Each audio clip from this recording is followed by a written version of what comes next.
السلام علیکم، اوراق Islamic T V کے ساتھ ایک مرتبہ پھر حاضر ہوتے ہیں۔ آج ہم آپ کو حضرت بلال رضی اللہ تعالیٰ عنہ کی غلامی کے بارے میں بتائیں گے۔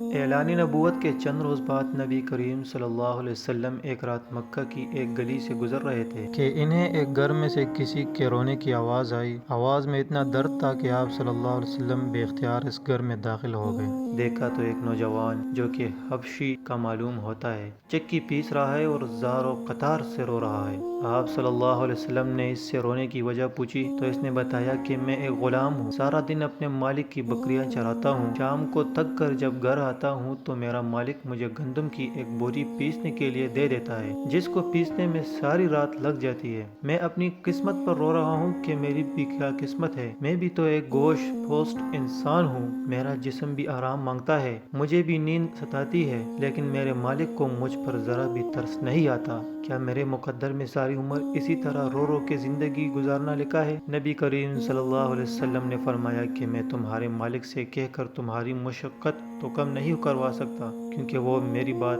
نہیں مانے گا۔ ہاں، میں تمہاری تھوڑی مدد کر سکتا ہوں کہ تم سو جاؤ اور میں تمہاری جگہ پر چکی پیستا ہوں۔ وہ غلام بہت خوش ہوا اور شکریہ ادا کر کے سو گیا اور آپ صلی اللہ علیہ وسلم اس کی جگہ چکی پیستے رہے۔ جب گندم ختم ہو گئی تو آپ اسے جگائے بغیر واپس تشریف لے آئے۔ دوسرے دن پھر آپ وہاں تشریف لے گئے اور اس غلام کو سلا کر اس کی جگہ پر چکی پیستے رہے۔ تیسرے دن بھی یہی ماجرا ہوا کہ آپ اس غلام کی جگہ ساری رات چکی پیستے اور صبح کو خاموشی سے آپ نے گھر تشریف لے آتے۔ چوتھی رات جب آپ وہاں گئے تو اس غلام نے کہا، اے اللہ کے بندے، آپ کون ہو اور میرا اتنا خیال کیوں کر رہے ہو؟ ہم غلاموں سے نہ کسی کو کوئی ڈر ہوتا ہے اور نہ کوئی فائدہ، تو پھر آپ یہ سب کچھ کس لیے کر رہے ہو؟ آپ صلی اللہ علیہ وسلم نے فرمایا کہ میں یہ سب انسانی ہمدردی کے تحت کر رہا ہوں، اس کے علاوہ مجھے تم سے کوئی غرض نہیں۔ اس غلام نے کہا کہ آپ کون ہو؟ نبی کریم صلی اللہ علیہ وسلم نے فرمایا، کیا تمہیں علم ہے کہ مکہ میں ایک شخص نے نبوت کا دعویٰ کیا ہے؟ اس غلام نے کہا، ہاں، میں نے سنا ہے کہ ایک شخص جس کا نام محمد ہے اپنے آپ کو اللہ کا نبی کہتا ہے۔ آپ صلی اللہ علیہ وسلم نے فرمایا کہ میں وہی محمد ہوں۔ یہ سن کر اس غلام نے کہا کہ اگر آپ ہی وہ نبی ہے تو مجھے اپنا کلمہ پڑھائے، کیونکہ اتنا شفیق اور مہربان کوئی نبی ہی ہو سکتا ہے جو غلاموں کا بھی اس قدر خیال رکھے۔ آپ صلی اللہ علیہ وسلم نے انہیں کلمہ پڑھا کر مسلمان کر دیا۔ پھر دنیا نے دیکھا کہ اس غلام نے تکلیفیں اور مشقتیں برداشت کی لیکن دامن مصطفیٰ نہ چھوڑا۔ انہیں جان دینا تو گوارا تھا لیکن اتنے شفیق اور مہربان نبی کا ساتھ چھوڑنا گوارا نہ تھا۔ حضرت بلال حبشی رضی اللہ تعالیٰ عنہ کا نام سن کر فوراً زبانوں پر رضی اللہ تعالیٰ عنہ کا نام آ جاتا ہے۔ یہی تمام امت مسلمہ کی حضرت بلال حبشی رضی اللہ تعالیٰ عنہ کے ساتھ محبت ہے